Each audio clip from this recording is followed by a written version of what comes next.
Hey guys, Alex from 7th Hour Films back again with Cowboy Bebop. Last time on Cowboy Bebop, we had Ballad of Fallen Angels, where basically Spike's past was catching up to him as one of his old buddies named Vicious, maybe a red flag when you met him, but oh well.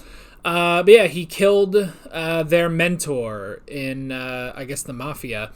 And so Spike had to return to basically patch things, well, not patch things up, I mean take care of the guy. And sure enough, we got glimpses at Spike's backstory, but nothing said per se.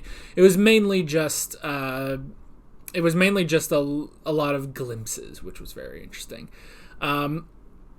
Also, Faye got into trouble, and then Spike got her out of it, so there's that too. And then at the end, Spike was all bandaged up from the injuries he sustained. So yeah, it was a very, very interesting episode, and I'm curious to see where we're going from here. So, like always, the reaction is down in the description and in the pinned comment for your viewing pleasure. So let's go ahead and jump right into this episode of Cowboy Bebop. Here we go.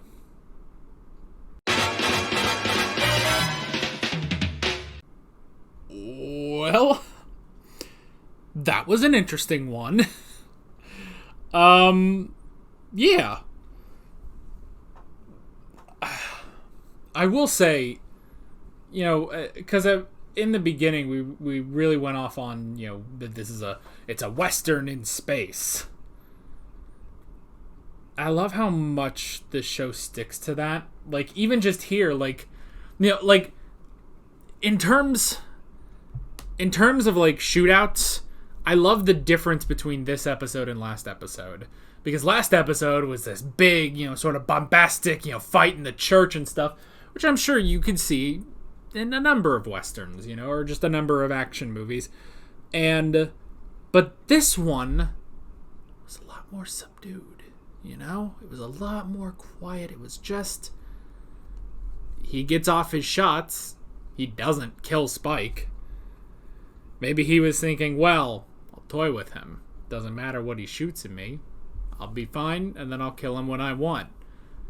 Spike got the only shot he needed. And he killed him. It's okay. So, I mean, first of all, they're still broke. They still don't have money. Just at all. And that being a continuing thing on this show, I don't know why that's really funny. They just never have money. Ever. And they're not going to get any from this. They're not going to get any from this.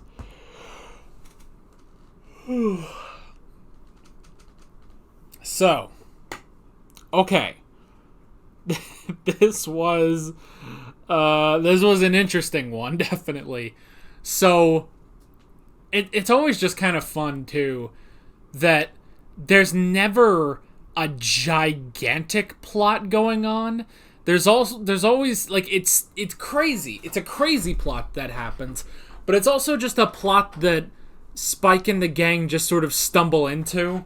Like, I like that. I don't know why. Like, there's no huge thing. They just happen to fall into these weird plot lines. And honestly, just because of the bounties. And that's it. There was a bounty out on Giraffe. And he ended up dying to the kid. And then that, you know, he gave the ring to the only person who was there, Spike. And thus, Spike pretty much took on this mission, basically, to kill the kid. Which he probably didn't even need to. Like, there was no reason. He could have just let the kid go. Like, there was no, like, unless it was just, like, a moral obligation. But I don't know, like, there honestly is no reason to kill the kid, you know? Like, he's been alive all this time. He's been doing this stuff. Like, you're not getting a reward from it. They're just like, might as well. I mean, I guess just fulfilling a dying man's wish, which, you know, what Jet says about the difference between men and women, which was interesting. But the whole thing of, you know, men have this, sense of honor, apparently. So maybe it's that. Maybe it's that, well, fulfill a dying man's wish, basically. Could be that. Like, did Spike need to go do that? Personally, no, but maybe just that's what you do. If a guy dies and tells you to do something, you go do it for that guy, Or, this episode is called Sympathy for the Devil. And this kid, while he's done all these terrible, he's probably done terrible things over his life. We don't really know the extent, but he's at least killed someone. He's comfortable killing people, But you look at all of this and this life that he's had, and they figure out what happened, why he's like this. Maybe Spike is just looking at this like, well, maybe the kid wants to die, Maybe the kid would be okay with dying, and sure enough, he is. Once he finally dies, he's like, oh, I finally get to die peacefully, I get to be at peace. Although, then you get, do you understand? And Spike says, yeah, as if. So, I don't know, but it's very, very interesting. So, okay, this is the first we've ever seen of Earth. And that's interesting, because I've always wondered about that. We have Mars, we have Jupiter, and the moons of Jupiter and stuff, but we haven't, and the asteroids, but we haven't had Earth. But it looks like, so one of the jump gates exploded, and not only took out a chunk of the moon, but I guess just devastated life on Earth, which is interesting. Presumably the only survivor being the kid. So yeah. So the kid, for some reason, he was the only one to get hit by this stuff, which caused his aging to completely stop. And honestly, seemed to make him immortal, which is interesting. He got the Jack Harkness effect, actually. That's totally it. So yeah. So that was interesting. And then, yeah, but from what exploded, it coalesced into this stone. And if you apply the stone to the kid, he then becomes mortal again and ages up to where he is in life. Which is interesting. Which is very, very interesting. So, okay. Again, it's one of these, this I feel like is the most fantastical thing we've seen in this show. And I guess, they do put it in terms of, I suppose, science, this almost sounds like a Star Trek episode now. But at the same time, it's this is sort of a fantastical thing that happened that we've never really had that on this show. And again, it's just one of those things that the main characters, that our gang falls into, they try to understand it, and they're like, well, shoot the kid with the magic bullet and he'll die. And it's like, oh, okay. And then they do that, and now we move on with life. I just kind of like that it's just, no, we're not gonna go too far into this. We got a bit of the kid's backstory of why this happened, why he doesn't age at all, but it's literally just another Sunday for the crew of the Bebop, That's literally it. It's just every single episode is just, well, that was another Sunday, Let's move on. Let's go to the next thing. And I kind of like that. I kind of like that it's just, now let's just moving on. let's just keep going. We're not gonna dwell on any of this too hard. And I like that. I like that. Now, the whole thing with the alpha catch, is that, he was specifically... Is that supposed to be the thing of the eyes? The eyes remember the last thing they see? Or was it that he was actually still alive? And so they just, extracted his memories from that. I'm not sure. I guess it doesn't really matter either way.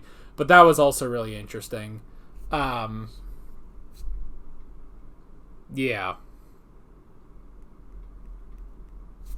Yeah. And then we had, and again, I like, I like that the confrontation between Spike and the kid, it's nothing really that crazy, which again, I mean, it's in good contrast to last episode where that was this major shootout at the church and stuff.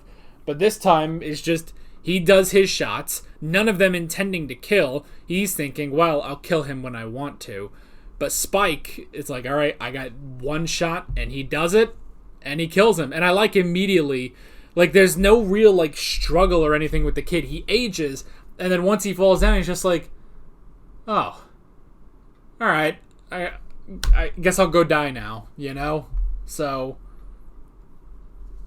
yeah, I don't know. It's one of those. This is such an interesting show that I just sort of sit here every week and I'm like, all right, moving on.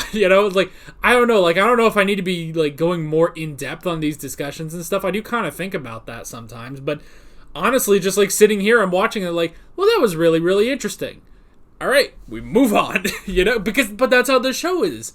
That's how the show is. Like, oh, here's this interesting plot. All right, we figured that out. Let's move on to the next thing. It's just, I don't know. It's such an interesting show like that. And I kind of like that. There's nothing really overarching. There's just, here's some interesting stories in space, basically. I don't know. But yeah, like the most, I feel like last episode, like that was a more major episode compared to these others. And even then, that was still a sort of one-off of like, well, yes, we're diving into Spike's backstory, but we're not really diving in. We're kind of just like, touching the surface of the water. We're dipping our foot in the pool to check the temperature, and they're like, oh, okay. And then, we go do something else or something. But yeah, it's like, are we going to come back to the pool? I don't know. We might not, honestly. And yeah. And here it's like, well, we did that. That was interesting. Very interesting concepts, interesting characters. And now we move on. We go do something else. So, I don't know. It's just an interesting thing about this show. So, yeah. Anyway, so that's pretty much it. I'll see you guys next Sunday when we do something else on this show. Who knows where we're going to go from here, but we'll find out. With all that being said, I'm Alex from 7th Hour Films, and I will see you guys next time. Take care. Alright guys, thanks for watching this video. There's a bunch of links on screen if you want to go click around any of those. There's a playlist for all of my Cowboy Bebop reactions, as well as another video you can go click on if you want. There's also a subscribe button and a Patreon button on screen, as well as other links in the description if you want to go check out any of those. See you guys later.